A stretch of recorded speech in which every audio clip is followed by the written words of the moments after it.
Welcome to Njenje Media TV. This evening conversation with MaaziEzeoke. This is my usual hangout every Friday, 6 p.m.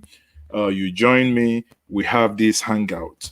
Now, this evening, we will be looking at the trending topic that many of you must have heard and must, obviously know what is happening.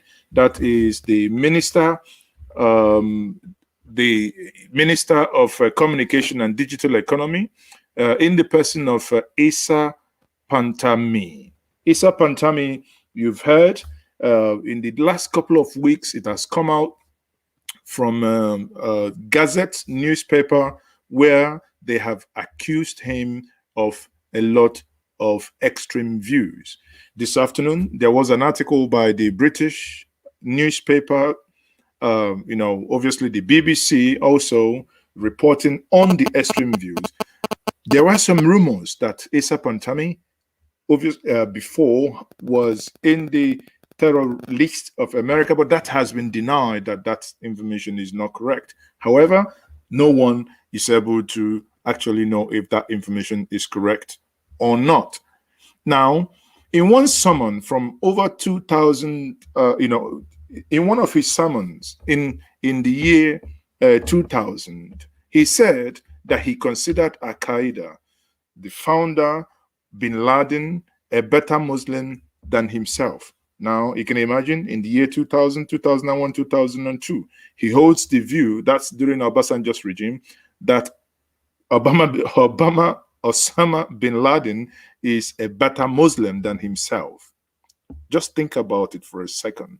A man that holds such view. And in another, he said he was happy that when infidels, he was happy to see infidels killed or massacred. Recordings of him expressing these views began circulating on social media last week, leading to call for his resignation or a sack by the president, Muhammad Buhari. Many of you might say Buhari is no longer here. Many will say, well, is the president actually aware of what is happening? But in the first reaction since the saga began, presidential spokesperson Shehu Gaba said that the minister was being subjected to a cancel campaign. CC. Now you think about this. Why didn't we hear this manner of rubbish when we had Kemi Adiosun, who obviously, as of the time she had her own saga, no one actually came defending her. Everybody said, crucify her. And eventually, Kemi did the honorable thing and walked away. In retrospect here, if we actually look back, in the time that Kemi resigned, Kemi could have actually stayed. But being a person of conscience, she thought, because when you look back, Kemi didn't commit crime in that sense because she thought she was doing the right thing. But what then happened? She obviously was, given fake certificate. But again, she did the right thing and resign. Now, to have this conversation this evening and deepen this conversation, I will have in the studio here one of my guests in the person of Eluchie. Eluchie, you're welcome to Njenje Media TV. You can hold on, quickly unmute. MaaziEzeoke, once more, you're welcome to Njenje Media TV. Am I on mute? Yes, you've been on mute. Yes. You can hear me now? Yes. Okay, good.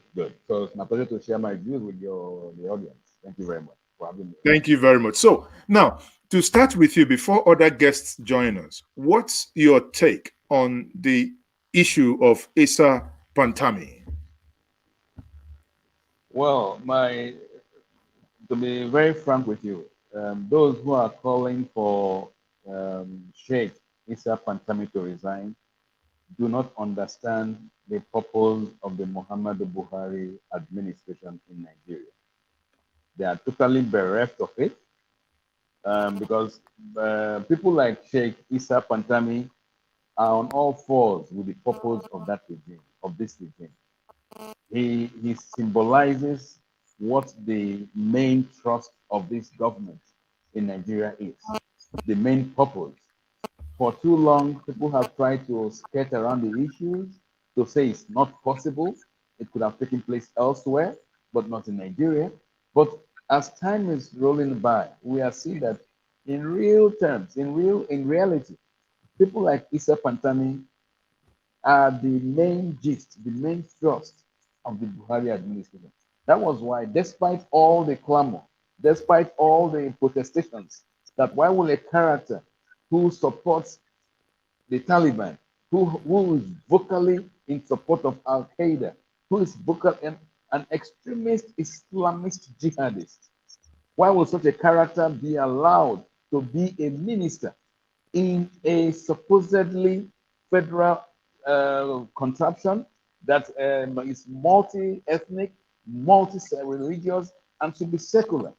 So those who are saying Patami should go don't understand what Buhari is out for. But as we go on, they will begin to realize that yes, this is the man who symbolizes what this government is for.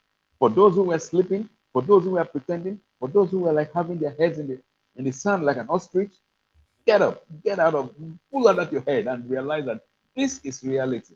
Isa Pantami is a symbol of the Muhammadu Buhari administration, which is in real terms an extremist Islamist jihadist, is the symbol of the Muhammadu Buhari administration. Thank you very much. That's So what talking about. what so what you're saying is Yeah, someone made a comment on Twitter and said, yeah. if you remove the mask of Isa Pantami, you will see a Muhammadu Buhari.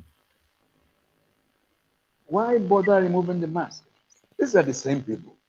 I mean, if you still think there's a mask to be removed, you still have a problem. It's an alter ego, body double, representative, call it whatsoever. You don't need to remove anything. If you go back to the comments, the statements of Muhammadu Buhari, it's on all fours with what Isa Pantami represents. It's on all fours. I mean, Isa Pantami can go and represent Buhari anywhere, anytime, and the general will sleep well, knowing that this extremist Islamist jihadist will represent him like he himself being an extremist Islamist jihadist. He doesn't shy away from this. He has never hidden his views. He keeps on saying it that he will rather die than not allow Sharia to be implemented all across Nigeria. That an attack on Boko Haram is an attack on every northerner. What else do you want to hear? Why are Nigerians surprised, for goodness sake? Why are Nigerians? I mean, Well, well, I it's think I think it's oh no, I think as a Eluchie, I think if I'm yeah, being fair, you yeah. know, when probably the only thing that shocked Nigerians were basically when Shehu Gaba tweeted and said, there is no reason why anyone should actually request or suggest that Ita Pantami should resign, because obviously he sees no reason. Okay, he came out actually like in the piece written by Femi Fani Kayode, where he said when he came out to apologize, he thought he was doing the right thing. But suddenly on the TV, on Channels TV, someone actually came to defend him. On that, at this point, let us quickly listen to that conversation with Shehu Okimbaloye. Said he has changed. Does that it does look like you disagree with that, and why? Absolutely, yes. And the reason is simple. He has not changed. And let me give just one very, very, very tiny example of how to confirm that this man is the same person he has always been. He has not evolved in any way.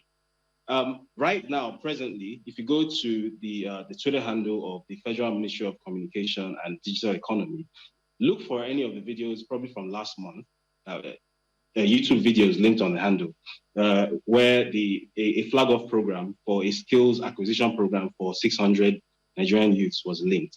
Now, look at the YouTube channel, which the Federal Ministry of Communication and Digital Economy used to live stream its event.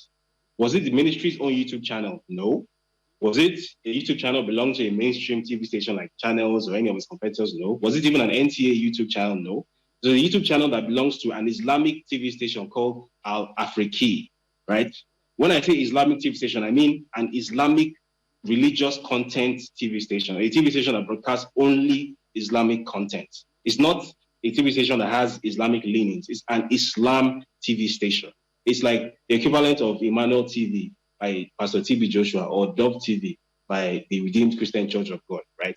And this is the television station which the Minister of Communication and Digital Economy of the Federal Republic of Nigeria contracted to live stream not one, not several events, right, by the federal government of Nigeria, right? A federal event, right, that is being organized by what's supposedly a secular state is being exclusively live streamed by an unknown Islamic TV station. And in the articles that I wrote, I actually dug into the background behind this TV station. This TV station doesn't even have a functioning website, right? I dug into the ownership and everything. It's all the information is right there. So I would really like Dr. Kabo to explain to me how it is possible and in which universe it is explainable that this woefully misunderstood man, this victim of of Southern bigotry, as they always try to portray it, somehow has created a situation where the Federal Ministry of Communication and Digital Economy has licensed an Islamic TV station exclusively to live stream content from the Federal Republic of Nigeria. I would really love him to give me an explanation that proves to me that I don't know what I'm talking about, and that all of us, somehow what we're seeing is not really what is there. Because this is a master class in gaslighting, right? And it's always really fun to watch this happen. So I really want to know what his explanation is. All right. So David, quickly, you mentioned in some of your writings also about the minister being enlisted on some foreign, international, no-flight list, or some countries who have listed him and linked him to terror. Can you confirm that? Do you have evidence of that? I want to correct that statement you made. I never at any point said that Isa Pantami was on a watch list. A news platform I am affiliated with published a story. I was not the one who wrote that story, right? And by the way, it is impossible to confirm or deny such a story because anybody with the faintest understanding of international relations knows that the US or the UK or whichever country is never going to voluntarily offer that information up. So it's impossible to confirm that information as somebody is on a terror watch list or is not on a terror watch list. The only way to know whether someone is on a terror watch list is for them to apply for a visa to the place or get on a plane to the place. That is the only way you will know. You cannot, as a journalist, go to the US Embassy and say, can I please have this information? They're not going to give it to you. All right. So it's good to clarify that. No, I'm asking so that you can clarify, because that's one of the issues that Dr. Kabo. So, MaaziEzeoke, welcome back. So you've obviously listened to this interview with on Channels TV. Now, part of it is that there is this narrative that there is this narrative that they are trying to make this to be something like a South-North divide. What's your view on that? Well, the reality of Nigeria, which Nigerians are not aware of, is there's no such nonsense. It is not any South-North divide, because even the so-called North has been proved severally not to be all made up of fanatical Islamist jihadists. We have a situation where is a fanatical extremist Islamist jihadist divide against the rest of Nigeria. The part of the people being killed by these jihadists are also Northerners, are also Muslims in the North. In Katsina, in Zamfara, in Kebbi, killings are going on. So it is not a North-South divide. That has been their stock in trade for decades. At any instance, they will try to create a North-South ploy out of it. But no, Nigerians now realize that it is not a North-South issue. It is just a few people who are extremist Islamist jihadists who surreptitiously have gotten the reins of government in Nigeria, and they're not trying to mess the whole country up. So it's not the North-South divide. I don't agree with that. And then time will begin to reel out more of these things. Part of the people who are even clamoring against calling for the resignation of Isa Pantami include Northerners, include liberals, and all over, include reasonable people all across Nigeria, not even north or south, reasonable people. It is only the extremist Islamist fundamentalists, jihadists such as Sheikh Usani and his boss who insist on defending this rascal element. So Because he is a rascal. you're bringing Sheikh Husani there, the Afro senator, as one of those who are actually defending Isa Pantami. No, but he is. He's the one that signed the press release. He was not. I mean, there was no sign that there was a gun pointed on his head No, are before you he signed talking that. about Shehu? No, no, no. Are you talking about Shehu Gaba or Shehu Husani? You Oh, said I'm Shehu sorry. Husani. I'm very, very sorry. I meant Shehu Garibade is Ah, talking of the okay, president, not Shehu okay. Sani. No, no, Because that's why I'm not. quite No, taken no, no. aback that I'm really sorry for that because it was a mistake of the sleep. Yeah, okay. yeah, yeah, slip, yeah. So I mean, obviously, the one of the accusation this guy made on Channels TV was that on the official handle, Twitter handle of the communication ministry, that Yeah. when they stream, they use official handle of an Islamic television to stream. That is an aberration. That is, I mean, let's take for instance, these things are a little bit wonky here, because how can it be that you have an official page and you're using a third party to stream for an official information? What's your reaction?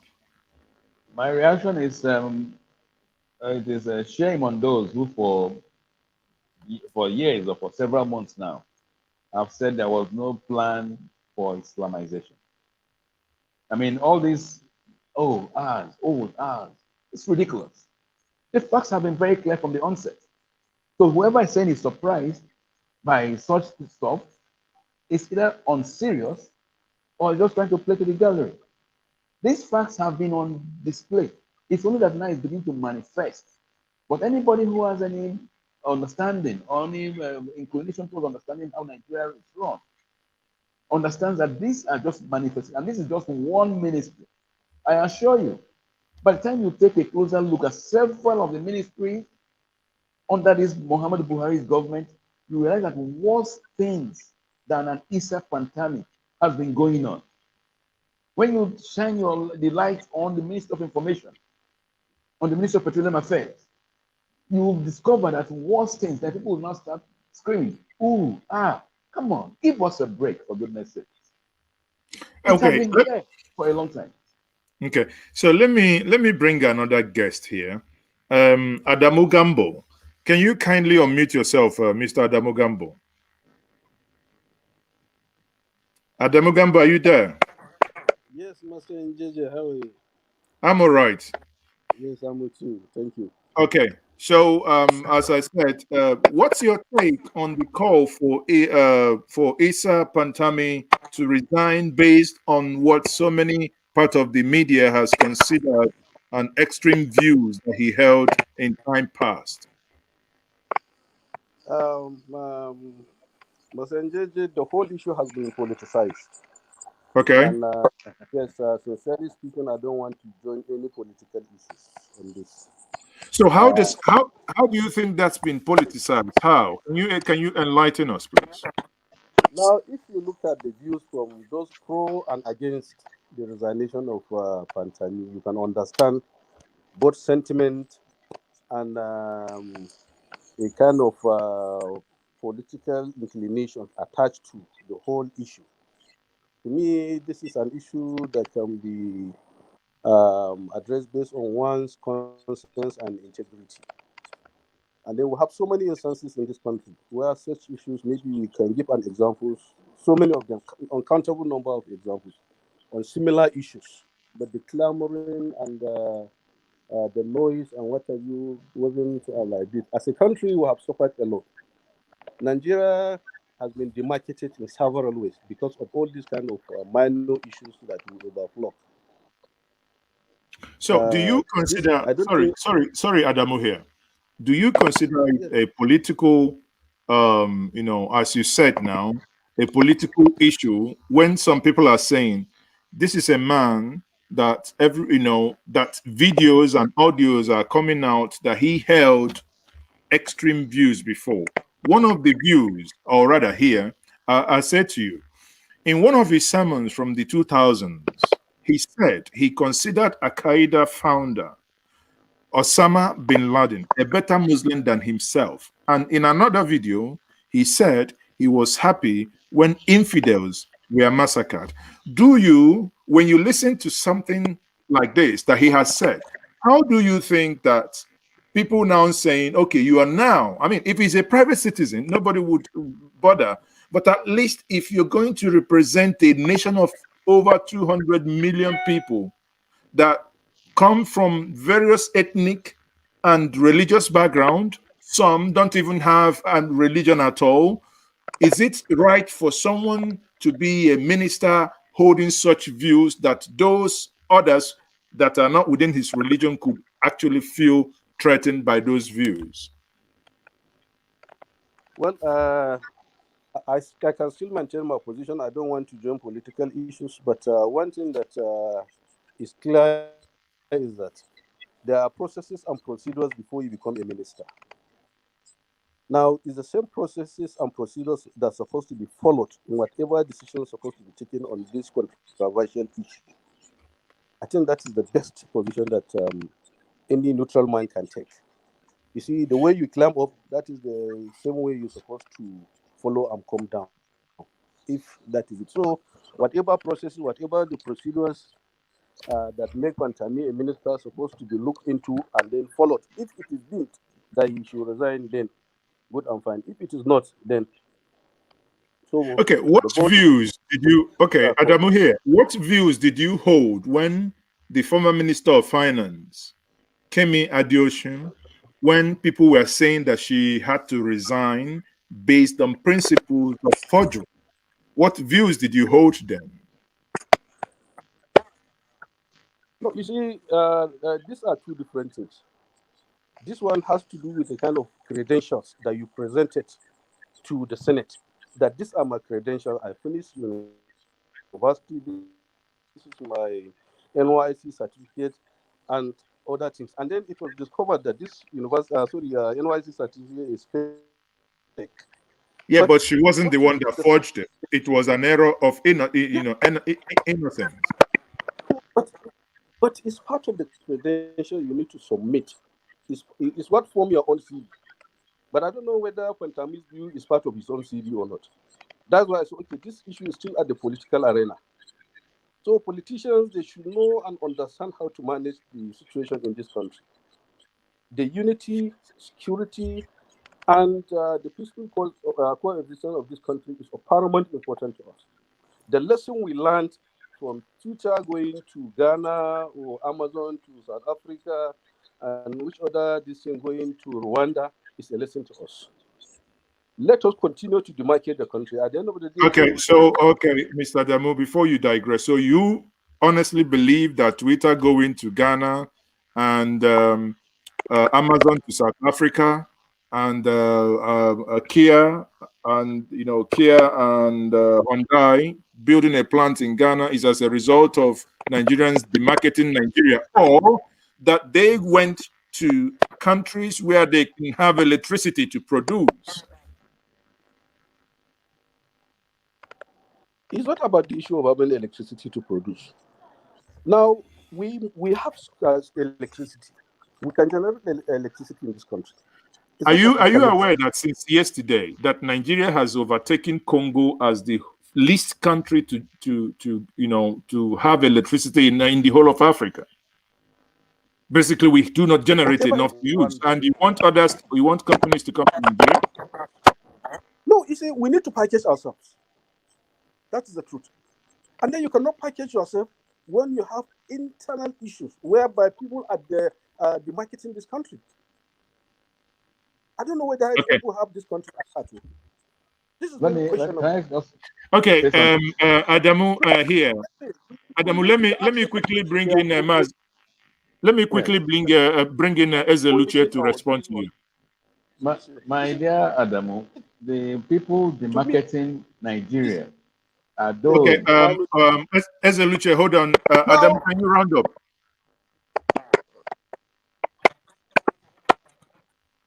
Yes, you see what as much as I say I don't want. And now, if you look at even from the script, Jesus Christ said that God forgive them for they don't know what they are doing. Now, if Jesus can seek for forgiveness to his own disciple, now this is a guy that's okay, maybe either right or wrong, I don't know, but he said that he has retracted his comment. Okay, so your argument is since he has This is asked something for that anyway, you forgiveness. look at them. Anyway, it depends on how the because to me this is just a political issue. You know, when And you as much as we see, hold continue on, to hold on, hold on. You see, when you keep going back and you keep saying this is a political issue, then it begs the answer: what makes extreme views political?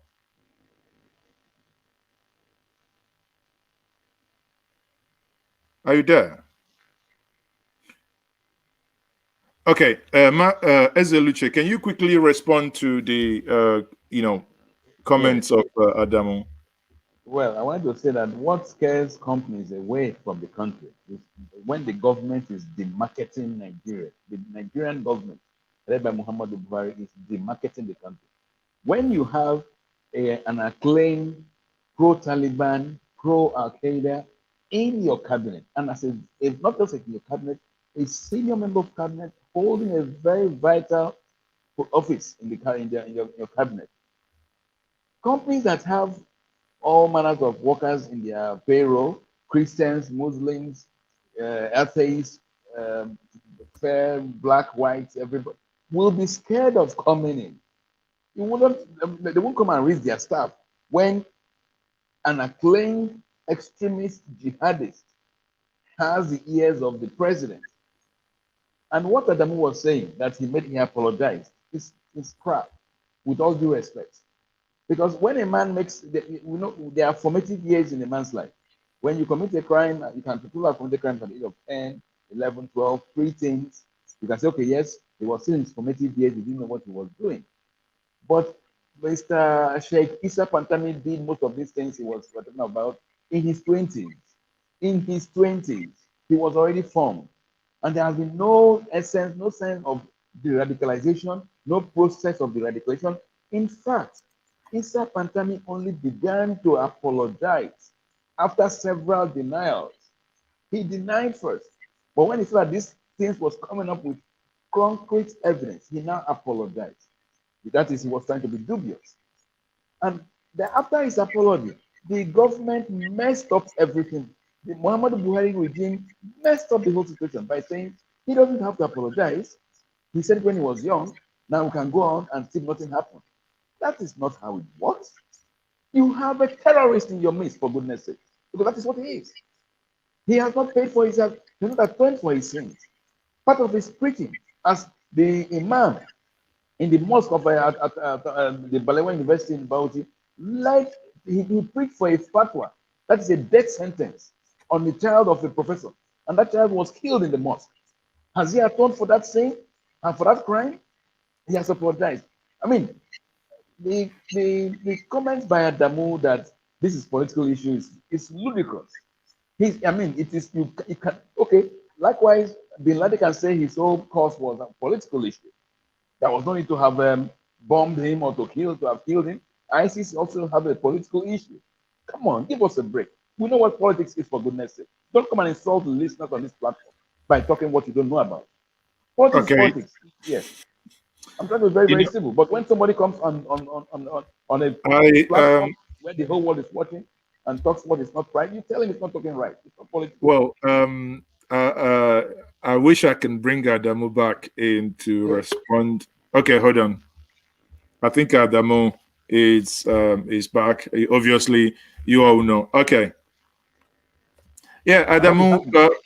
Yeah, Adamu, welcome back. If it would be really nice if you can put on your camera, as you can see my face and there's a Luce's face. It would be nice to see your wonderful face as well. Is that possible, Adamu? Okay, thank you. Okay. Yes. It's good. At last. Oh, I mean, you're a handsome Yeah. man, so why hide your face? He's also a young, handsome man. So, Adamu, welcome once more. The question that something we were showing. Can I bring that on the screen? We can see here on the screen that the president basically has backed Dr. Isa Pantami and obviously told anyone do not expect that he will be sacked, But there is something very striking here. It's not that the statements weren't made, but he says he dismissed the minister's past supposed for terrorists as the mistake of a man in his 20s. Do you, Adamu, agree with President Muhammadu Buhari that those were mistakes everyone could do in their 20s? No, I believe if you can look at it from the gospel perspective, to err is human, to forgive is divine. I think that summarizes all the president action too. That's the way I look at it. But when we capture Boko Haram, they say they have repented. We don't just take their words that they have repented. I mean, I'm not saying that he is a bandit or a terrorist or anything, but I'm just trying to drive a narrative here. If someone says I have done something, he goes through the process of re-radicalization or reorientation. Now, do we have at any point that he has undergone such process for us to now say, okay, all your sins are forgiven, go and sin no more? You see, as I said earlier, the whole thing is now politicized, and then the way I look at it, let's look at what are the processes and procedures of becoming a minister. The same processes and procedures. No. Sorry, but sorry, Adamu, you keep making reference to that. And when I talk, okay, you keep making reference to processes and procedure. But yet we are in the same country where DSS said that Magu was not qualified to be the head of EFCC and submitted a report to the Senate of Federal Republic of Nigeria. Yet the president did as if he didn't read that report and gone ahead and make that appointment. If you talk about processes and procedures, the procedure was broken. But here, in the case of Adosun, we had a lady whom at that point people thought, okay, based on morality, because it's a case of morality here, not a case of, oh, the president must remove. It's a case of saying we are upright, we do not tolerate any form of extremism. If Isa Pantami was to be a pastor from the southwest, southeast, south, whom once said every Muslim should, that he or she derive joy whenever a Muslim is killed. I believe many Nigerians will say, no. All lives matter. If you ever held such view, irrespective of your religion, you shouldn't hold top offices in Nigeria. Don't you agree? You see, as I said earlier, the case between Pantami and former Minister of different case. And then my word of caution also is to the politicians. In as much as they allow a lot of intruders into political arena, then the whole political scenario is going to be destabilized because a president is going to be set in this case. And then I believe more politicians are going to face this kind of interrogation. Most of them, more and more. Isn't that the principle of who that comes to equity must come with a clean hands? But you see, at times, if you look at the clamoring on these Pantami issues, it has both political, religious, ethnic, and some kind of sectional bias attached to it. So Okay. that is why I don't want to join issues. Now, if we have a lot of lawyers in this country, then let them look at it. If it is deemed either from the constitution, from whichever angle Pantami should go, he must go. And if he has any genuine reason why he should stay, okay, let it be. Now the choice now is between Pantami himself, if he can take the part of former Minister of Finance and say honorably, okay, I resign because of this controversy, or we have a Senate, we have Rep, we have the President, and then we have my gentleman Eze. They can have, okay, based on this fact, go. And he can go. Well, So at okay. times, the country is, in fact, we are in a serious problem more than all these minor issues of Pantani. The reality is that we should face our major issues in this country. And Now, if the what kind of noise we have on Pantami is the same kind of noise we have against our insecurities, the narrative must obviously change. Now, look at the kind of pressure we have been putting to the president the other time about the service chips. What has changed? Can't we have priority in our discussions? Must we just maybe dispense most of our own energy on something that is too even minor? Too minor.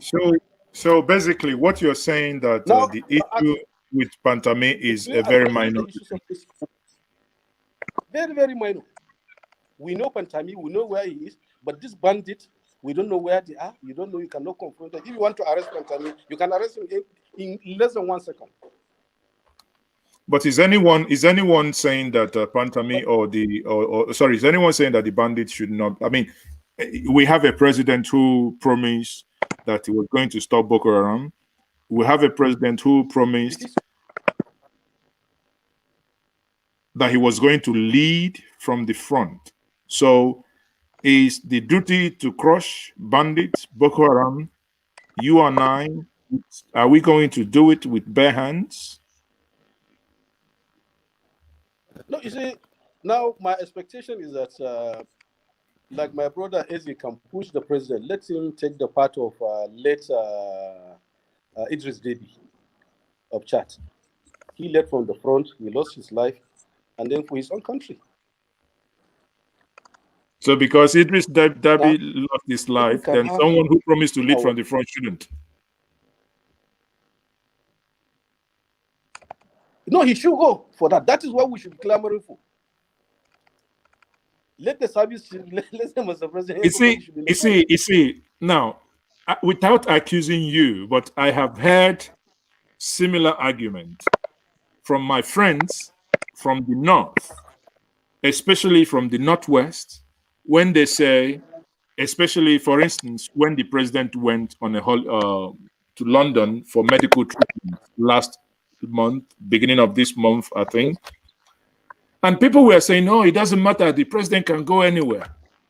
Question then is, if you could not hold the president responsible for dealing with a minister whom actually has, in the past had extreme views, and you are telling us hold the president responsible for banditry, and I have heard on this platform when people say, well, why do you bother about the banditry in Zamfara? Are you from Zamfara? As if something that happens to one doesn't affect others. Anyway, let me quickly, bring Eluchie. I think he's been itching to respond to you. Yes. Well, I somehow agree with what Adamu is saying about the issue of Pantami being just like a flash in the pan, which will fizzle out, because Pantami is not really the issue. Pantami is just like a symptom. The problem is even the mindset of the president himself, and that has been revealed to the rest of the world by the statement by the president's spokesman, which virtually gave a carte blanche approval of Pantami and told everybody to shut up. Because what Pantami displays, his extremist views, his jihadist inclination, That is what Muhammadu Buhari is all about. So what Adamu is saying, and that is the truth. Why are we bothering about a minister who is just doing what his boss wants him to do? Who is just expressing extremist fundamentalist views the way his boss wants him to do? Why are we bothered about it? When the major issue is the president himself, Muhammadu Buhari. He has said worse things than Pantami. Why are we making Okay. noise about Pantami? Yes, In, I mean that's what if Muhammad you Adamu is telling us. Yes. as Eluchie, if you are agreeing with Adamu on that one, Mr. Adamu, can I bring you back and I'll ask you the following question? I want your honest take on this. Okay. If you can turn back your camera, I want to look into your eyes and ask you the following question. Okay. Now, if you're saying that we should ignore Dr. Isa Pantami, that we should focus on the president, and based on the performance of the president so far, totally failing on security that he and you acknowledged here, would you now say that the resignation we are calling on Pantami, that we should say that President Muhammad Buhari should resign? Is that what you're saying? No. So Because how can the Gambo president is resign? not doing, hold on. The president is not doing all right. He's not doing the things he promised to do by securing your life and the life of your people, but yet you don't want to say that the president will resign for not doing those things he promised you.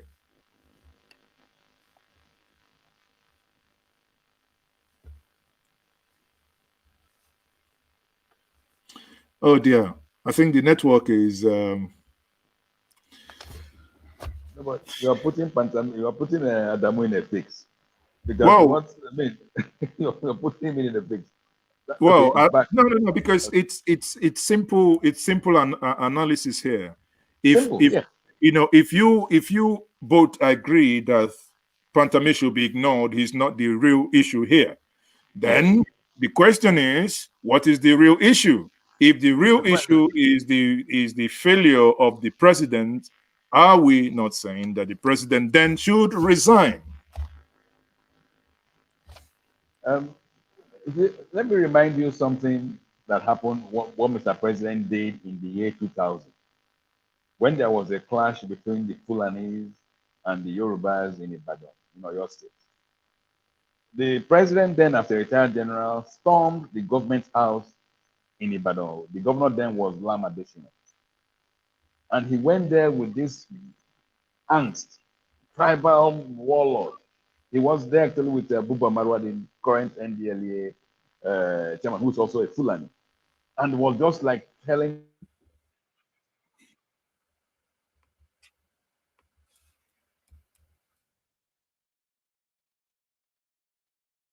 Are you still there? Eluchie, are you still Who there? right from the other, yeah, I am there. I am here. Okay, that's You fine. have a president who, yes, you have a president who has always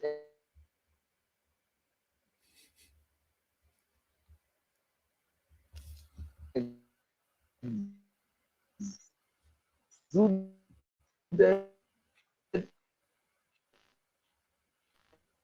extreme. He's just doing what his boss wants him to do. Because if his boss didn't want him to do these things, Pantami I'm sure would have been kicked out longest time ago.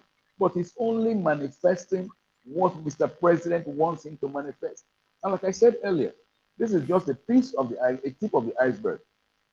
Other ministries, by the time you also focus on them, you'll be astonished as to what you will see happening in all these ministries.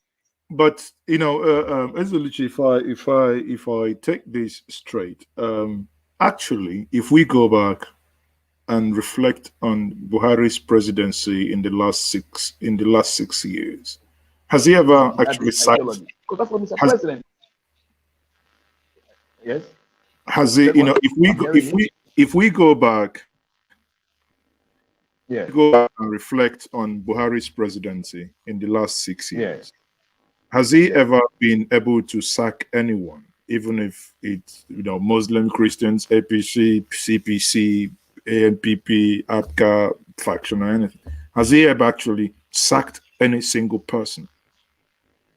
You see, the Nigeria is almost like a joke now. This is the first time we are having a presidency presiding over our affairs, not a president.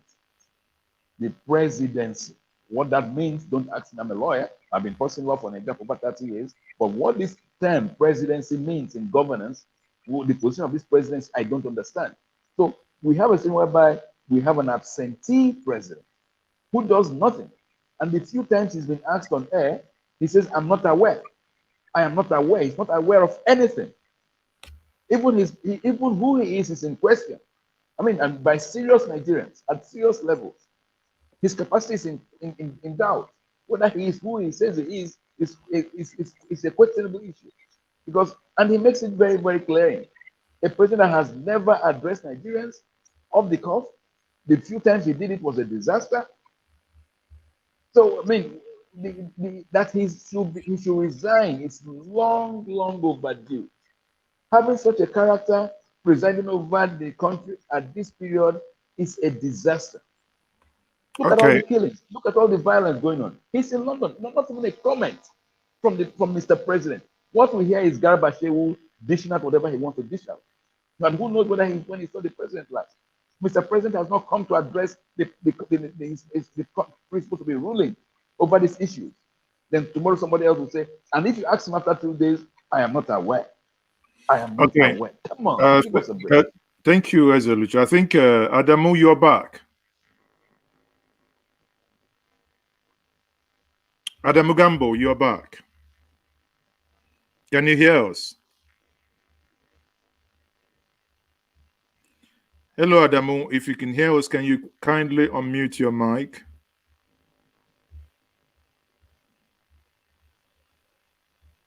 Okay. I have a tweet here from the former Minister of Education in the person of MaaziEzeoke.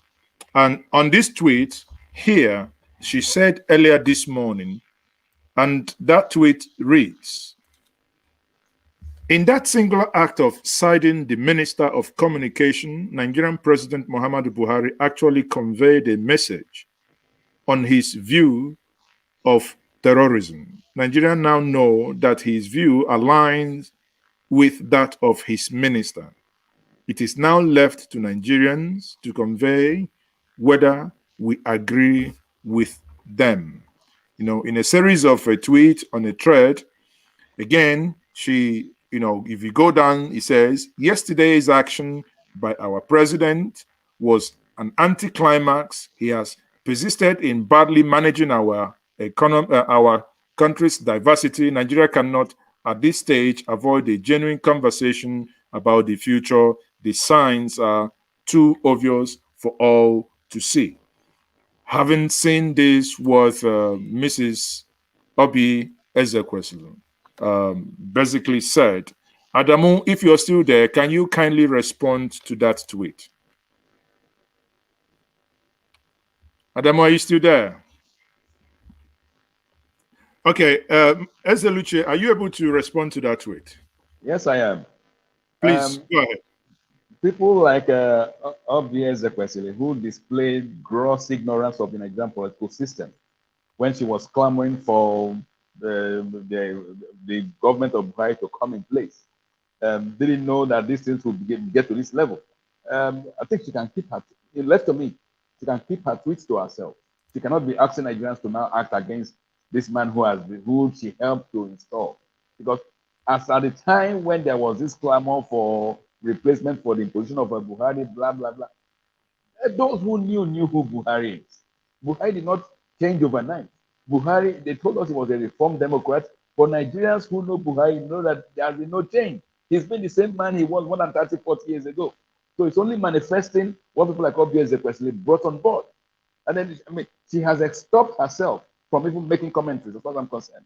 We are stuck with this problem. Nigerians will live through it.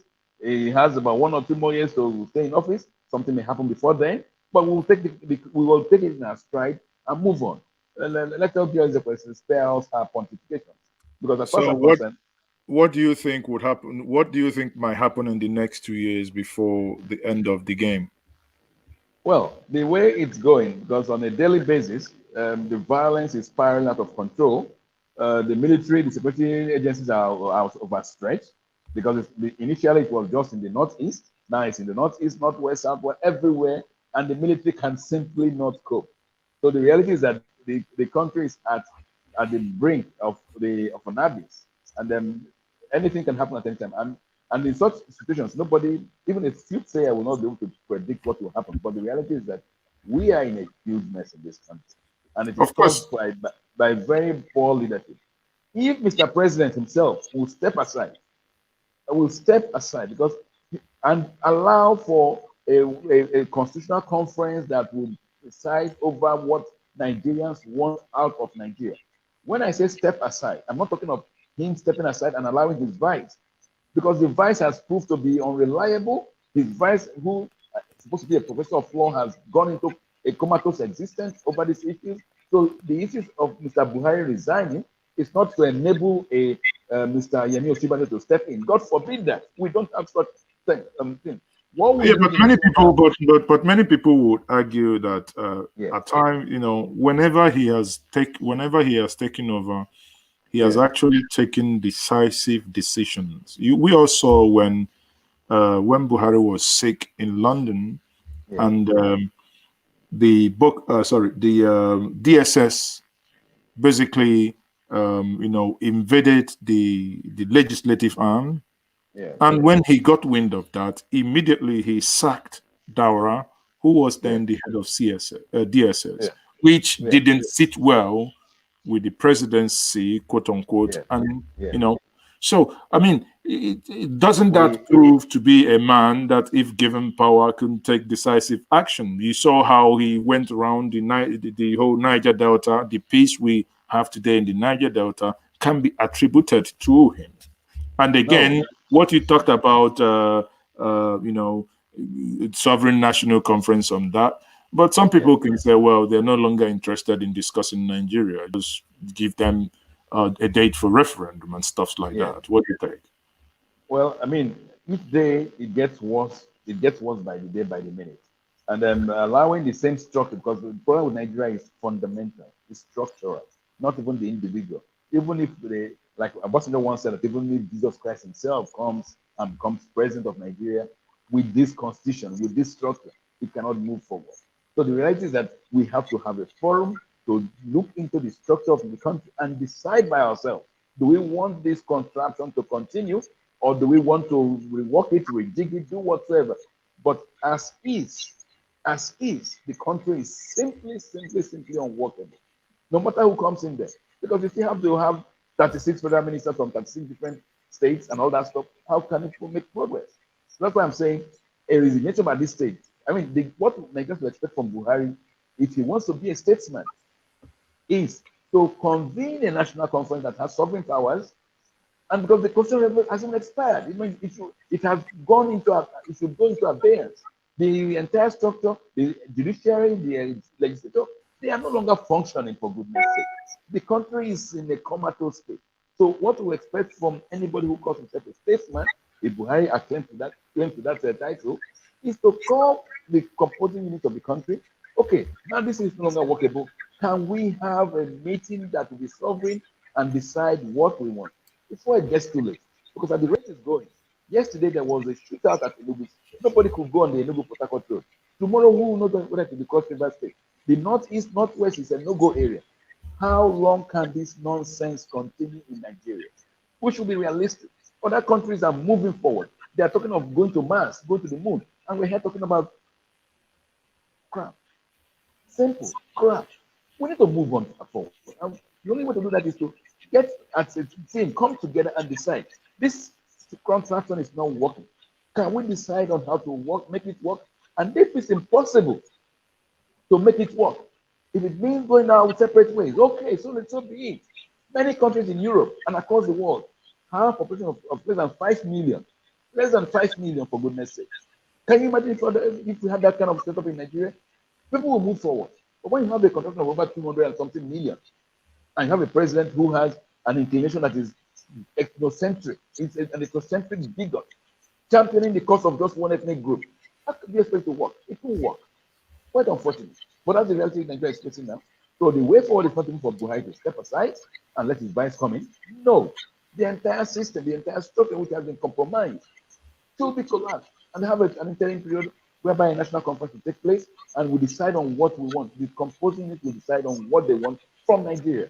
We are not even thinking of our children who are rolling the streets, swimming across the Mediterranean. I mean, hopeless. What are Nigeria? I mean, what do these guys, what do they think about when they sleep, for goodness sake? I'm passionate about it because my kids are Nigerians and I'm also Nigerian for now. But there's simply no future for this country.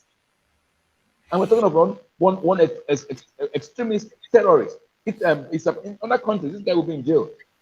Okay, you're saying he has repented, he has forgiven, whatever. What of the university student that was killed after he declared a fatwa on that student? Would that one? Okay, I think that's a point that I would want. Adamu, will you be able to come back and respond to this, Adamu? Are you still there? Can you quickly unmute yourself, Adamu?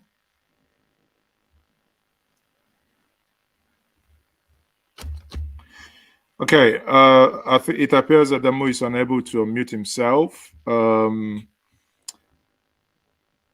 would have loved him to, respond to some of those assertions that you made, especially on the structure of the Nigerian system. Yeah. We are still expecting one or two guests to join us, but before that, let's quickly listen to the second part of that interview. That spoke about Isa Pantami on Channels TV with Sheung Okimbaloye. You've written about on the minister's statement, and what you have heard his friend Dr. Kabir Kabo, what he said tonight. Well, I'll start with what Dr. Kabo has said tonight. I find it very interesting that, first of all, the minister didn't want to appear by himself, and he sent somebody to front for him. And this person has come on the show and has spent 7 minutes speaking a lot of English and hasn't actually said anything. I found it very interesting that he said that there has not been a shred of evidence. That's a very interesting comment because there has been nothing but evidence, right? I have written 2,000-word investigative articles, extensively referenced with audio, with links to academic resources, with eyewitness reports. So I'm not sure what Dr. Kabo is on about when he says there's no evidence. There's a lot of evidence. And if he's not aware of the evidence, he's free to Google the evidence. There's a lot of it.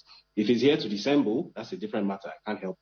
But going back to your first question, which was what sense do I have of what Isa Pantami has said? I just want to point out, first of all, that this goes beyond the singular speech that Isa Pantami delivered on September 12, 2006 in Bauchi State called the Suwaye and Taliban, which is where the audio extracts that we're listening to came from. Isa Pantami has a long history of making incendiary comments and taking actions that lead to deaths, right? It is not a conspiracy theory to say that Isa Pantami is an Islamic extremist. He is an Islamic extremist, and he has always had that whiff around him throughout his career. I mean, there's a WikiLeaks cable from 2009 confirming that he was thrown out of his position as chief imam at mosque at Abubakar Tafawa Balewa University for sparking a religious crisis, right? And there is history there. So Dr. Kabo, if he's not aware of this, is free to Google this and read up on this. This is very well known, right? The reason that these comments have raised a furor of recent is because the audio file showed up on the internet recently, and for the first time, it was possible to independently verify that these things, which he has always been accused of, actually happened. He actually said those things. And I also want to correct the impression that this was a long time ago and his opinion has evolved over time. Dr. Pantami was born on October 20, 1972. That speech in particular was delivered on September 12, 2006, which means that he was 33 years and 11 months old. The person talking right now is 30 years and 11 months old. So Dr. Pantami was 3 years older than I am presently when he was making that speech. So he wasn't any kind of child. Let's be very clear about this. He knew exactly what he was saying. He was not a child when he was saying it. And those kind of opinions don't just evolve over time. Now, I want to quickly read out a segment from one of the quotes that he made during that speech. And I want Dr. Kabo to answer me, honestly, if he thinks that this segment is compatible with the idea of running a secular state, a multi-ethnic and multi-religious state. He says, and therefore we are praying to God that based on our understanding, we pray for a day when the images on the notes in our pockets will be removed. No Muslim cleric has ever spoken against these images as forbidden. May we be self-sufficient enough not to need this currency. It is against the religion to put even the images of the companions of the Prophet on the currency. May Allah help us to see that day when the Gregorian calendar, the calendar of the infidels that is on the notes, is removed. And that day is coming when it will certainly be removed. Now, I want Dr. Kabo to explain to me how this aim, which is essentially to remove the secularity of the Nigerian state, to take the images off the Naira notes, and to change from the Gregorian calendar, which we all use, to the Islamic calendar. I want him to explain to me how that differs significantly from the aims and aspirations of Boko Haram. As I've said previously on other mediums, the only disagreement between Isa Pantami and Mohammed Yusuf or Abubakar Shekau is the method that they want to use to achieve their Islamic utopian state. It's only the method that they disagree on. They are both extremists, and they both have the same goals, right? There was a paper in 2017 published by the United States Institute of Peace, which I linked in both of my articles, actually, if Dr. Kabo can be bothered to Google them, which delineated the difference between the Al-Qaeda approach to Islamic terrorism and the ISIS/Boko Haram approach to Islamic terrorism. The ISIS/Boko Haram approach is more immediate, it's more flashbang. They want to use violence to create an Islamic utopian theocracy right now, which is what they're doing. They're going out and killing people to do that. Al-Qaeda prefers to use something called gradualism. They prefer to adopt a gradualist approach where they use the political levers of state, the instruments of state, the instruments of politics and education, as they put it, of Muslim faithful to push them away from moderate Islam toward extremism. The goals are both the same. They both have the same existential goals.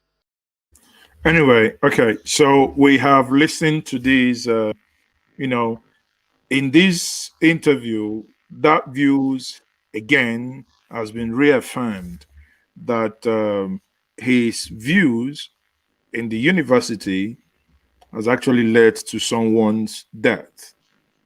Adamu, Gambo, if you can hear me, I will put the question to you. What do you then think of a man whose views or action, directly or indirectly, has led to the death of another fellow citizen? Adamu, are you still there? I think as Eluchie, you actually alluded to that part before now. Again, it's a reconfirmation of what, the assertions that you made before now. So, looking at that again, it bothers someone that someone with that or high level portfolio in Nigeria could be linked to such extremist views. Why will it bother anyone that a mere minister holds such a view when his No, boss, it's not. No. His boss, the president, has expressed similar views? That's my worry. Buhari himself has expressed similar views. Buhari has said in times past that making Sharia the norm across Nigeria is a task that must be done. Buhari has said that any attack on any member of the Boko Haram is an attack against the Northerners. Buhari has said things that can be compared with what this man has said that has also led to people dying. I mean, that's what I'm just trying to point out.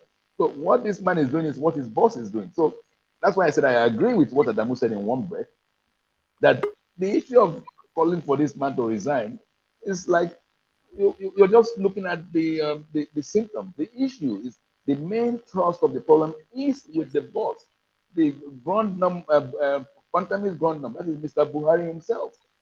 So if the man is doing what, and when I know what Adamu was saying when he said he has to go through the process and blah blah blah, because the bottom line is the minister serves at the pleasure of Mr. President, which means that if he's doing his boss's what the boss has asked him to do, who cares? That's what the system, that's what the truncated Nigerian system allowed. When you have a rubber stamp Senate and House of Reps that is ready to approve whatever is sent to them by the president without even going through it, when you have a legislature that will agree to whatever the president says, that is where we're stuck with. So the issue is the entire system, not a Pantami. Pantami is insignificant. A Pantami is just one of the symptoms of the problem. I mean, he's just a minute part of it.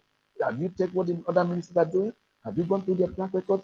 If such a man with this track record that is known, he was known to the president, the DSS has told us, now the Department of State Secretary told us that they already have a dossier on this man. It was made known to the president, and still he appointed him, takes him around, took him to Mecca for the pilgrimage. Still have not with him. And we are talking about Pantami. Pantami is a digression. It's a waste of time to discuss this issue. I mean, to discuss Pantami. We should be talking of the structure of the country and the boss of Pantami, Mr. President himself, who has allowed this man, this thing to continue. In any sane clime, a character in the mode of Pantami should be resting his ass in jail. He should be in jail. He has no business being amongst the free, walking around the streets. He should be in jail because it's the Archie that was stoned to death on the 9th of December 2004. What will he tell his parents? His father was actually Professor Samuel Archie in Kaduna State. And the professor says his son was strangled in the mosque where Pantami presides over. And we're here talking about him resigning. Was that on the order of Pantami? Yes, the Pantami made, you know what, that's actually the issue here now. Because it's not even just one mother or two mothers. He indoctrinates young men, young youths. He preaches in this mosque and spreads Islamist fundamental precepts. So the issue is not just what happened then. Those who he preached to are still out there in the streets. So the danger, the harm Pantami is causing has not finished. Even his so-called recantation, he's saying, I am sorry, has not stopped it. And then he dare not, under the system he exists, he dare not come out and publicly denounce the citizens. Otherwise, they will stone him to death. So that's what he is now. So we don't even need such. Ordinarily, we shouldn't be discussing a character of that nature. But we should be asking ourselves, why is the president still allowing such a character, such a debased character, to remain in his parliament, in his cabinet? Sorry. And it's not just, like I was saying, it's not just this man. We have guys who have hobnobbed with Boko Haram's founders, who share ideas with them, who still parley with them, and they are in government, and nobody's talking about them. The picture you're showing now. This was not too long ago when he went on hand with the president. That's the guy he wants him to sack when he represents him effectively. Come on, give Nigerians a break. The issue is the structure that has allowed this kind of people to be there in the first place. It's ridiculous. And my worry, like I keep on saying, the rest of the world is moving ahead in leaps and bounds. We are not just standing in one place. We are retrogressing in leaps and bounds. Mr. Buhari is not the first Fulani president or the first Muslim that has ruled this country. We've had Shehu Musa Yar'Adua. We've had Shehu Shagari. We've had other Muslims who ruled, and they obey the basic concept of federal character. They allowed other religions to thrive. But you have an extremist Islamist fundamentalist in the person of Muhammadu Buhari who does not allow any of this to happen. And he's still there for the next 2 years. Only God knows what will happen the next 2 years. I'm really picking this country. Well, I don't know. I think Adamu keeps going out and coming in. So the question... He will have guts to come in. Because I hope he has the guts to come out here and say something. Because the realities are just... What we're talking about is realities. Unless the most you can be saying is we are going political, but that's media kind of there. We are saying the realities. So I hope he has the guts. Adamu, please have the guts and come on air. Adamu, I think it will be fair if you can unmute yourself. I think the internet keeps. Yes, okay, you're back now. No, sorry, I think the internet has been. Yes, my brother, I believe the issue of Pantamis resignation lies with Pantami. That is one, with Mr. President, and then the due process. The Mr. President is very clear about his position. Pantami too is clear. Not only part left for you to follow the due process. If it's something that you can achieve through that, then good and fine. If it isn't, I think it's better we channel our energy to more productive for discussion on this. That's Okay. Okay, but there was an accusation that was made on the video we played before on the comments made by Eluchie on a death that was linked to him at the university in a mosque that he preached in. So, what's your take on that? Do you think, are you of the opinion that that linking of that death is also political? no, you see, this issue of taking is a very delicate issue and very controversial. In fact, as I said earlier, it has been politicized. It's giving a kind of religious coronation.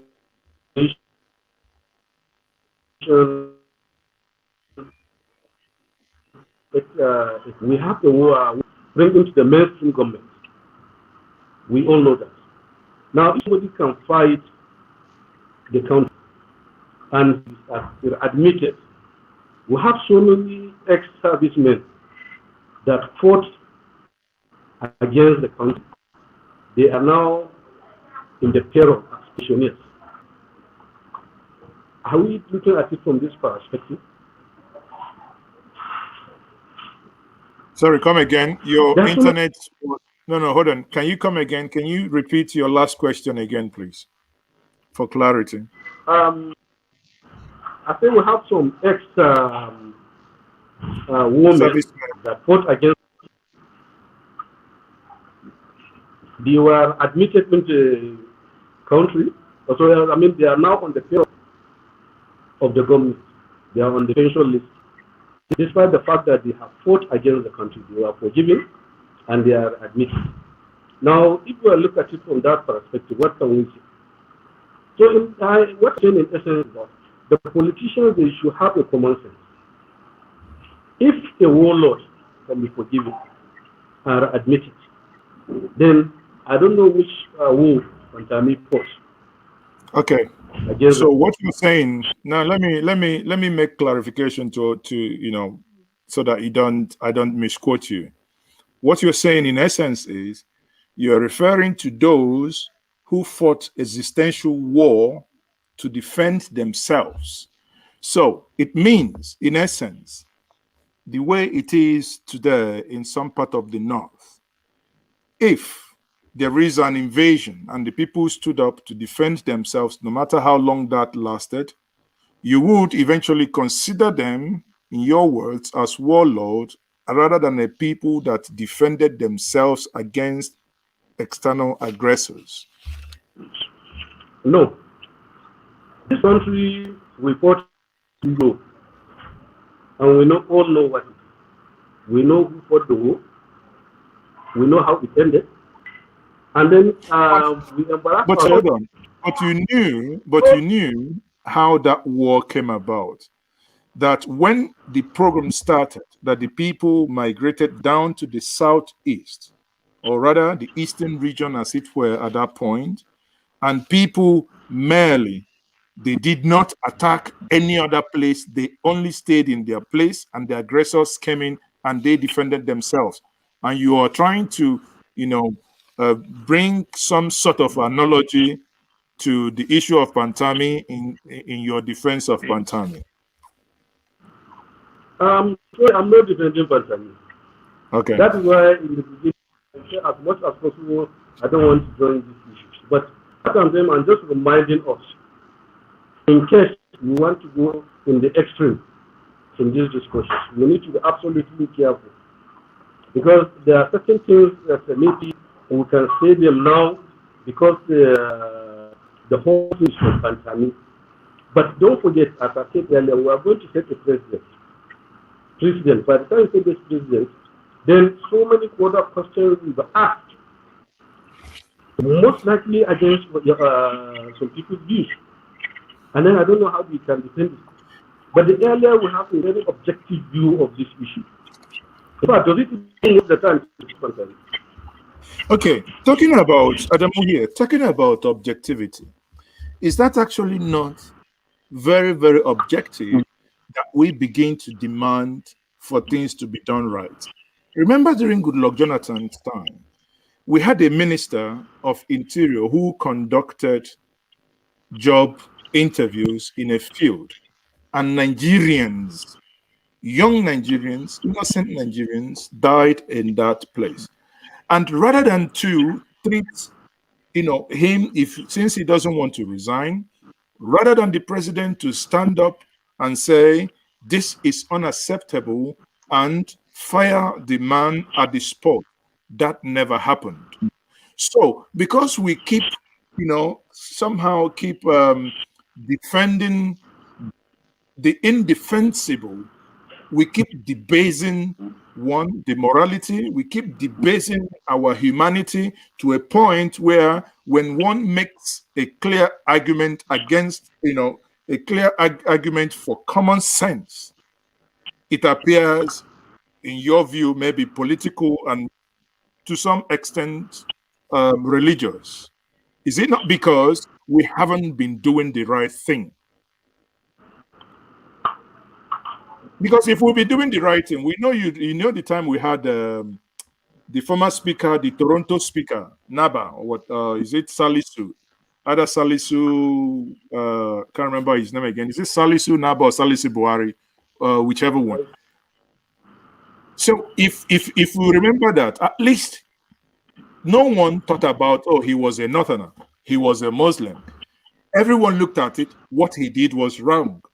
Okay, you go. Eventually, the president pardoned him. He was pardoned. That was settled. That's political. Now, if people are saying what you did before was wrong, the best thing is, before everyone even starts saying all this yata yata, resign. If he had resigned and in a couple of months' time he gets pardoned, that's a different case altogether. But saying that we shouldn't discuss this because it appears political or it appears ethnic, I don't think we are going to make progress ever and ever if we toe that line of thought. Do you disagree? But you see, I think I make my point clear from the beginning. My major concern about this country, it has to do with one economy, not about this political gimmick, about the way I see it. Now, I told you about how this kind of noise market our country. That should be our own concern. Is there anything Why to Ghana? market? Let's be frank. Let's be brutal frank here. What is even there to market or even demarket? What are we marketing? What is it that we are marketing? We are marketing that children, 200, 300, 400 are being kidnapped. We are marketing that you cannot even go to your village and sleep soundly now. Is it what we are marketing to the world, or do we think that the world is blind? Are we marketing to the world that we cannot even have 6 hours of electricity? That all we hear is generator at my back, blaring the ears.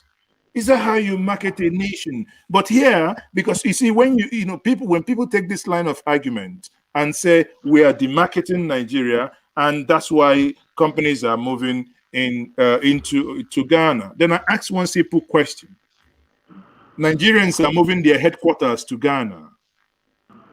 Has someone demarketed the country to them for them to also move? Why? I told you before, part of the reason why these countries are moving is simple, because of electricity.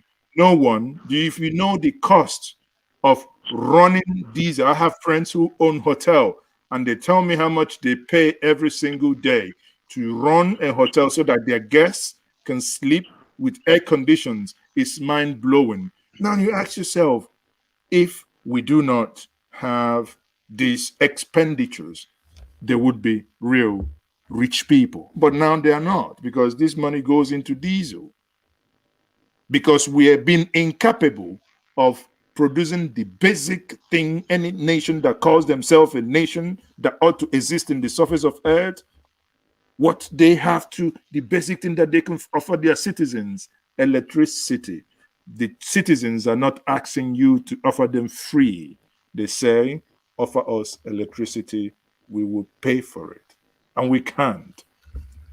And is that how we demarcate the country? Sorry, I said that based on my belief or what I want to see in Nigeria. But on the issue of Pantami, I don't want to be defending Pantami. I'm not defending. In fact, I've never even seen Pantami.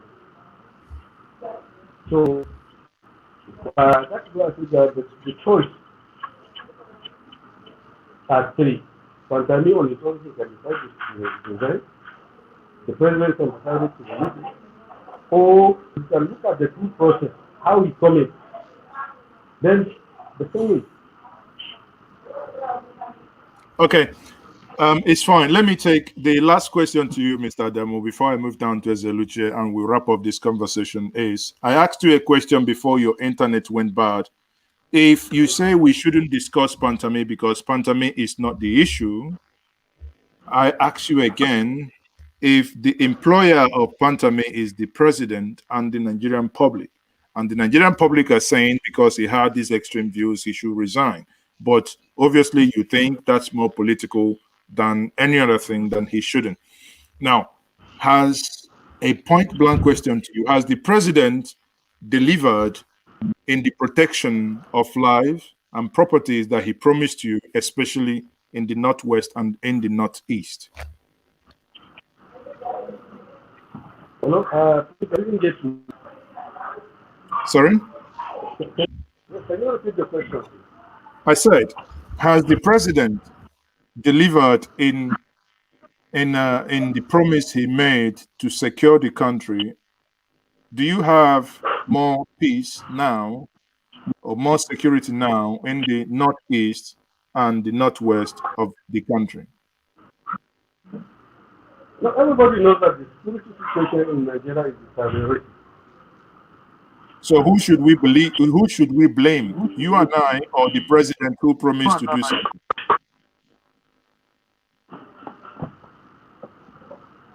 Obviously, we know who to hold responsible for this. Obviously, And the who? president is responsible. Okay, now, if you're going to hold Mr. President responsible, would it be fair to say that Mr. President should resign for he has failed in his duties to, as is promised? That is one thing with Nigeria that is, at any point in time, whenever something went wrong, we call for the resignation of Mr. President. We are distracting him. Rather than maybe giving him solutions, this is how you should do this, you should do that. Now look at the way the pressure was mounted that he should release the Hold on. If you are applying for a job, Mr. Adamu, you are applying for a job, you are an electrician, you say, I've looked around this house, I've seen the electrical faults, I know how to fix it. And we give you this job to fix the electrical job. Now you go back to the person that employed you, who has no idea of anything concerning electricity, electricals, and you look at him and say, oh, if you give me ideas on how to fix this, then the question from that individual will be, why did I hire you? You told me you've been an ex-general. You understand the military structure. You understand everything about the country. You have done X, you have done Y, that if given the opportunity to serve, you're going to fix it. And the people believed you, gave you the opportunity to serve. Now you're blaming the people for not giving you solution. How does that sound? You see, I don't believe that anybody is going to aspire for the presidency of this country in order to supervise his instruction. It is not. I believe as a leader, there are certain circumstances, maybe certain information that are available to Mr. President, they are not available to us. That obviously I know. And then it's just like you, if you are leading a particular organization, as a leader, there are certain information available to you, and then they are not available to your subordinates. And decisions are based on those information available to you. So we give him that benefit of doubt. Yes, there are certain information, maybe classified information, not at the public domain that we cannot, but in our own judgment, we judge on what we know in the public domain. Okay. Thank you very much, Mr. Adamu. It's been a pleasure speaking to you. Let me quickly, before I round up, let me quickly bring MaaziEzeoke back to respond to some of the conversation you and I have had in the last couple of minutes. Thank you very much. MaaziEzeoke, I mean, you've obviously heard the conversation so far. What's your take? Well, my take is what I've always posited that the buck stops at the table of Mr. President.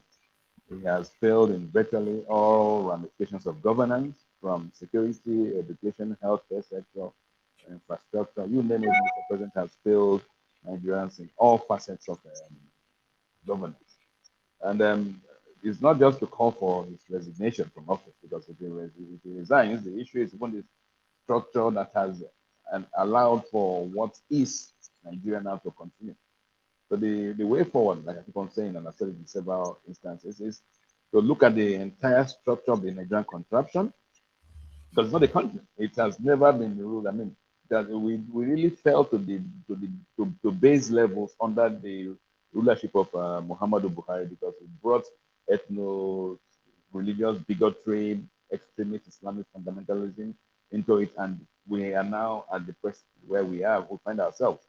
So the way forward is for the president to, if he is indeed a statesman, to convoke a national conference that will be devoid of the entire structures, legislature, judiciary, and executive.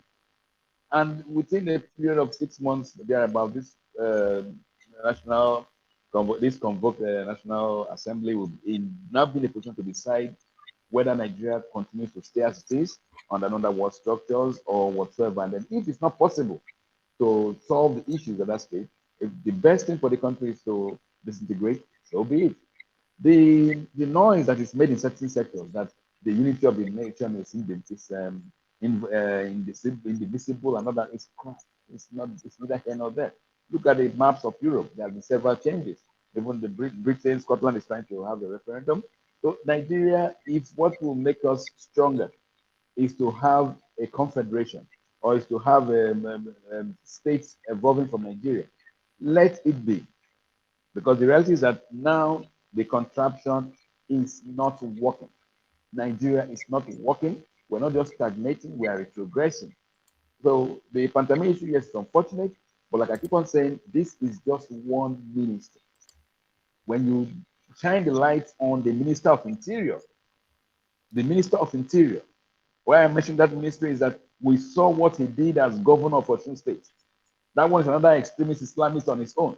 So only God knows, when you now shine the light on the Ministry of Interior, you'll be shocked at what will be coming up from that place. The Ministry of Information, the petroleum sector, the Ministry of Defense, the very key areas. Ezeoke, you keep referring Yes, to the Ministry of Information. What is it, yes, the Ministry of Information, that we do not know? good. For instance, it was if the program that Pantami did, which was supposed to be a national program, which was seeded out to an Islamist channel.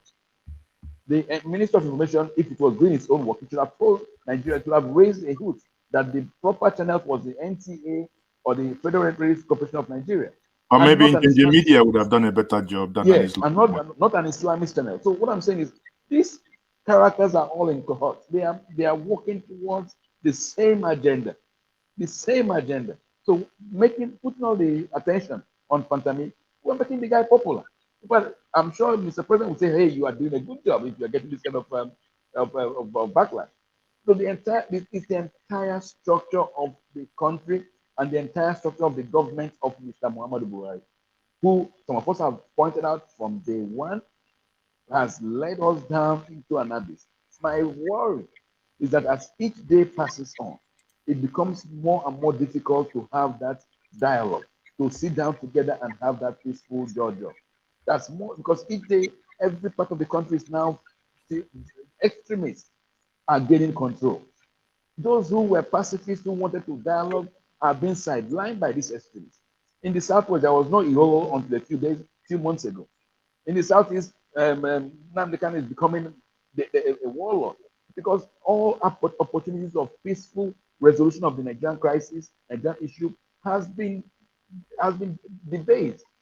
So the earlier we address this country as a serious entity and say, we want to address this problem, the better for us.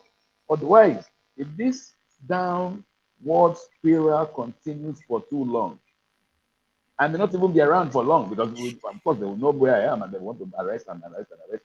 How many people can they all arrest? But by the time we get to that level, it becomes a very worse situation. And then it will be to obtain so easily. We don't want that. We don't want, already the Minister of Finance is threatening Nigerians. He has told us that if we begin to continue this path, Nigerian professors will be washing dishes in bakeries in Togo Republic. That is what the Minister of Information told Nigerians, that if we continue to clamor for justice, if we continue to demand for rights or self-determination, we should look at a place like Togo. Nigerian professors will go there and wash dishes. That's why I said we are talking of Pantami now. When you look into these people who work with Muhammadu Buhari, and they are working with their boss, who has the same kind of mindset, the same kind of character, you will see that we are in deep trouble. We are in deep trouble in this country, my brother.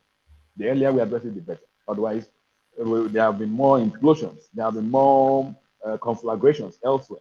But that is, in all instances, in all truth, where this country, this contraption is headed towards. It was only in the Northeast, now it's all over. Okay, in conclusion here, let us listen to this sermon, that will summarize the whole, conversation and what you, as Eluchie, has laid to the table, and part of what Adamu also said. What is the way will be able forward? to deliver on God's purposes for this nation. Does he have a purpose for it? Of course. Look at the amount of resources he has put in Nigeria. Look at the resilience of the Nigerian. Look at how Nigerians are succeeding everywhere in the world, whether they left Nigeria 400 years ago or left Nigeria on a plane 50 years ago. They excel. We're at the top of the treasury in the United States. We're at the top of the World Bank. The list is very long in all the sciences and in all the arts. So the problem is not Nigerians. It is Nigeria and its constitution. The document upon which we were formed was a few soldiers who put it together and their surrogates. And that's what's supposedly holding us together. The foundation is that document. And if that foundation is faulty, what can the righteous do? We've got to go back to the foundation. The next administration must not access power until we have a veritable constitution that is truly the document of we the people. We the people! You hear what I'm saying to you? Anything else is a fraud. Nigeria is a scam. It's a scam, and it's perpetuated itself too long. It's time to do something about it. No politician has the right to talk to us on this matter unless they believe as we believe. On this matter, Nigeria can do better, she can get better, and she can win. We are suffering in Nigeria in our hundreds of millions, whereas we need not to. We could easily be one of the top 3 countries in the world with the kind of resources we have. And it's about time that we let the international community know that they must be partial. Don't come and tell us that you're protecting democracy. Don't come and tell us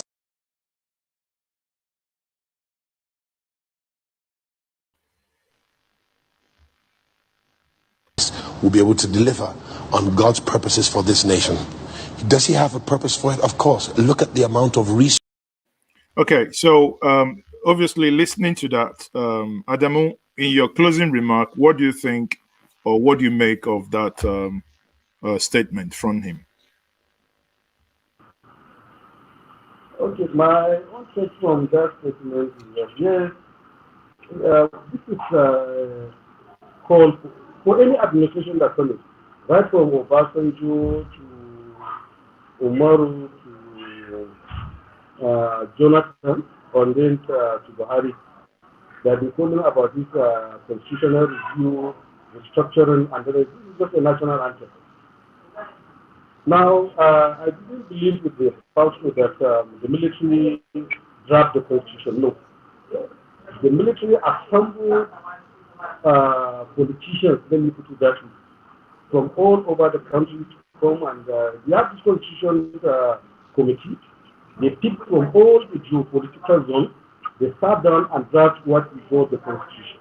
So it's not just a military making, it's our own making. That's the first thing. Secondly, whatever we are going to discuss, whatever we are trying Okay. to we shouldn't, Sorry. we shouldn't Adamu, may I interject you a little bit? You said that the military assembled people to make yes. the 1999 constitution. Now, if I take you by your words that the military assembled people, why was former President Obasanjo sworn in without any constitution? And why was there no copy of the constitution at the point of swearing in? If it's something, in your words, that people were brought together and they made a constitution for us, why was the constitution hidden at the point of handing over? I will show you proceeding. Which constitution was, or rather, let me rephrase it. Are you not aware that Olusegun Obasanjo was not sworn in with any constitution? I'm not aware. Okay. Maybe I will send you details after this. I will send you more details on your WhatsApp then, so for you to know. Okay. Anyway, sorry for the interjection. You may continue now. Okay, so as I said earlier, any administration that comes in, it should be distracted by constitutional review, restructuring, this, and that. So it's high time for us now to understand. Yes, we are together by God's design, and then we should appreciate that, because together, if I should borrow from the Bible, whatever God joined together, nobody should put an agenda. But we have been seeing so many people coming up now with so many agendas. But I don't know whether they can go ahead and contradict what they believe or they disbelieve. What is your proposition then? My proposition is that we should prioritize our discussion as a social. Now, if you're speaking to the president, what is your proposition to him? Because we cannot be blaming our fellow victims, because we all are victims of the non-functional system. It's the security. That is one. And then the most second is also security. Maybe how can you have security? Hold on. How can you have security if you consider the call for restructuring to be a distraction, and you consider you don't want to hold the person who has promised you security to you don't want to hold him responsible by saying he should resign? I mean, how can you make eggs without breaking? How can you make omelets without breaking eggs? How is that possible? Is Mr. President resignation the solution? Are we out of it's part of the solution, because that would teach the next person coming in that if he doesn't do the things, let me tell you, if the president, when the service chiefs were coming in, and if you had given them, I want Northeast, Northwest to be secured within 3 to 6 months, or else I will retire you and get someone much junior to take over the command from you, I believe you me, these guys would perform magic. But when the president says, I'm not aware that the IG whom I sent to Benue has gone to Nasarawa, or that the IG is doing very well because he's losing weight, I mean, it means nobody. And the next one, he says, well, something happens here, I am not aware. And everyone does what they like. So how do you expect a result when no one is taking responsibility on what is happening? Leadership of maybe leading this country is beyond what we see at the surface. It's beyond what we see at the surface. And then the instrument of government very, very well. Now, if Mr. President doesn't know that whether the ID was in Benue or not, don't forget, he was briefed on a daily basis. Now, we should just check the process. Was he briefed that the ID was not in Benue or what? No, I'm just. But don't you consider that a failure if The president that is being briefed every day with all the security detail, the security arsenal, doesn't know this, yet the reporters, a mere reporter who writes for a newspaper, knows that IG is here. The person that he reports to has the security details, doesn't know that he's not there. I mean, is it not glaring Now, enough? what we need to understand here, what you see in newspapers or in the social media are things that maybe supposed to be at the public domain. As I told you this, and there are certain information that I believe they are classified. You know, and decisions are based on them. And then Mr. President cannot come out and tell you because of this kind of classified information, I've taken this decision, I've taken this, I've taken that. No. Okay, Adamu, it's been a pleasure to speak with you. I hope to get you back on a topic that you might probably be more open to speak about, but I can see that maybe on this topic you took a stand that apparently doesn't give you much room for maneuver. Thank you very much for joining us. Eluchie, over to you, and thank you for joining us this evening. Thank you very much.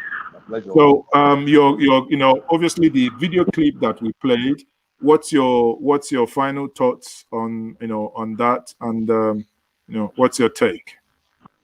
Well, my thoughts in Nigeria has never debated. I've always called it it's been a contraption that is contrived for the benefit of not Nigerians, but some other group of people. And then the earlier Nigerians come together and decide to restructure and renegotiate the contraption, the better for all. And restructuring, one of the basic things about restructuring is to determine who is a Nigerian. I mean, when I say who is a Nigerian, so the idea has been peddled by this current government that any Fulani, for instance, who comes from any part of Africa can be a Nigerian. It's madness. It's insane and must not be allowed. There's nowhere in the world, no country in the world opens its borders in that way. That is what top officials of this administration have said, and that is one of the elements that actually causes polarization and causes chaos in this country. You don't know who Nigerians are. So one of the core issues of restructuring the country is to decide who is a Nigerian and what benefits or responsibilities that accrue from being Nigerian. And regarding the Pantami issue, like I've said several, Pantami is doing the bidding of his boss. If in any way Mr. President Muhammadu Buhari had felt that what Pantami is doing is not in tune with his own aspirations or his own views, he would have long sacked Pantami. So Pantami remains in office tomorrow till today because he is doing the bidding of his boss. And there is no difference between the statements, the actions, the mannerisms of Pantami and that of Muhammadu Buhari. Extremist, Islamist, jihadist, fundamentalist preference. That is a common thread that flows between these two gentlemen. And I think they can abide or live with their own faith. They can do whatever they want with their own creed and their own religion. But for goodness sake, these are not the kind of characters that should be at the helm or in any high political office in a multi-ethnic, multi-religious, even secular state. And that is why we have all this problem. We have the wrong people at the helm of affairs in Nigeria. We hope we can get this country right. We can't just keep on talking, because it's costing all of us. It's costing some of us our lives, where we should be, where we are, and where we can do far better. So thank you very much for having me on the program. Thank you once more for joining us this evening. And I must thank everyone. I must thank all the viewers, reading your comments. And, we have people watching us from all over the world, especially Nigerians in the diaspora, and those at home as well here. And, the news keeps getting more absorbed every day. But what can we do? We keep it's always, in my belief, to Jojo than to war. So we will keep the conversation going. On that note, I will say thank you very much once more for joining us, and keep a date with us. Once more, this is my Friday evening hangout, which is a hangout with MaaziEzeoke every Friday, 6 o'clock on this channel. Join us next week on this hangout. Good evening once more, and remain blessed. Bye-bye.